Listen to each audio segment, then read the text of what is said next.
depuis que je suis toute petite, je dessine, je fais des créations. Et donc, il y avait ma tante qui est artiste.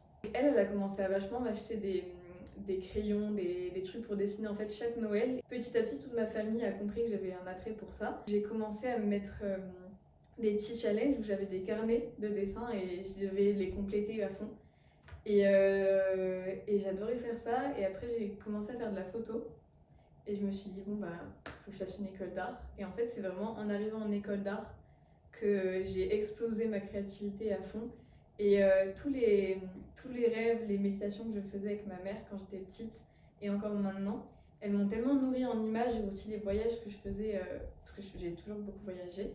Ça, j'avais comme un stock de visuels qu'il fallait qu'en fait que je sorte et que j'exploite. Et donc j'ai commencé à faire plein de peintures, de dessins, d'installs. Et je me suis rendu compte que plus je peignais et je sortais ma créativité, plus mon cerveau il s'apaisait. Et en fait, c'est comme si tout le mouvement qui se passait dans ma tête, dès que je peignais, bah, c'était tout calme. Et donc ça m'a fait devenir presque addict à ça. Donc maintenant, je peux pas m'arrêter de dessiner et tout.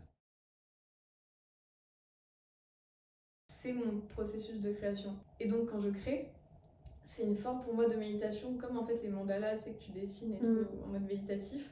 Mais moi, quand je vais créer, quand je vais commencer à peindre ou faire mes installs, mes modelages et tout, c'est vraiment le moment où mon cerveau se calme et ça me permet de presque me recharger. Et donc, c'est hyper intimement lié parce que c'est presque mon processus de méditation préféré en fait.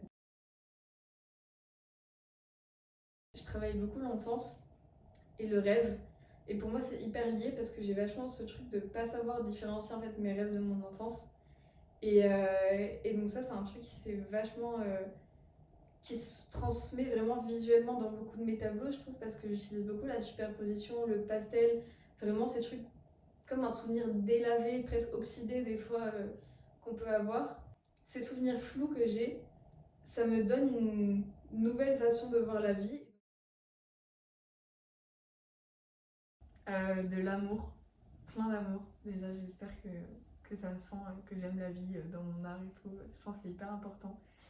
Un peu de fun aussi, parce qu'il y a certaines, je travaille de plus en plus sur des pièces rigolotes et j'ai envie de faire un peu rigoler les gens des fois. Mais par-dessus tout, je pense, et c'est ce qui vraiment se retranscrit le plus dans mon art, c'est vraiment un appel à l'introspection, mais d'une manière très douce, autour du rêve, parce que c'est quelque chose que j'essaie j'ai l'impression que mon art, il est dans un univers quand même très onirique.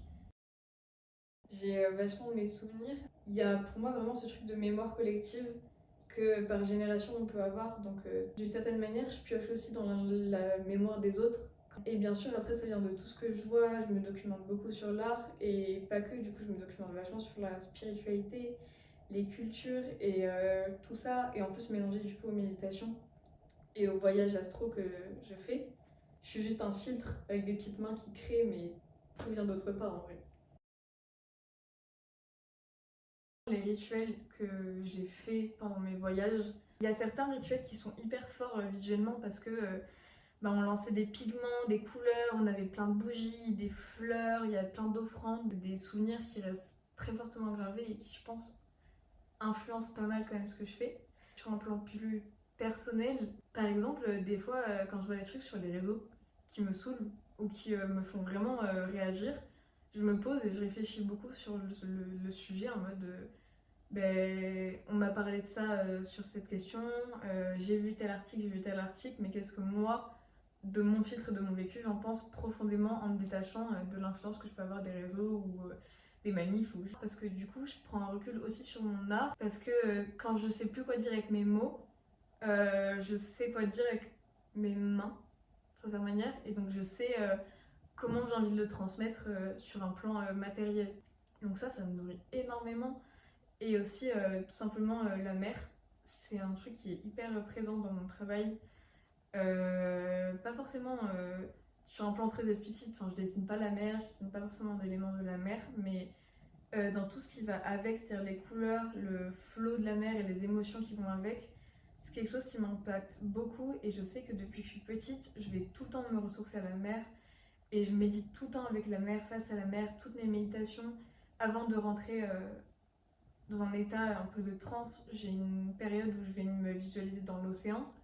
Et ce calme que la mer m'apporte, ça m'apporte du coup forcément beaucoup de création parce que ça me permet de faire une pause dans mon esprit pour laisser germer en fait tout ce qu'il va y avoir après.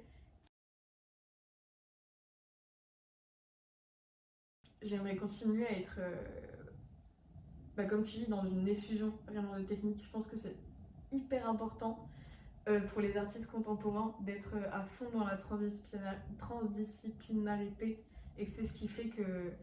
Enfin, c'est ce qui est intéressant dans notre génération, franchement, c'est d'avoir cet accès parce qu'il y a beaucoup de choses qui ont déjà été faites et bah, si, enfin, il y a des milliards de choses qui restent à faire.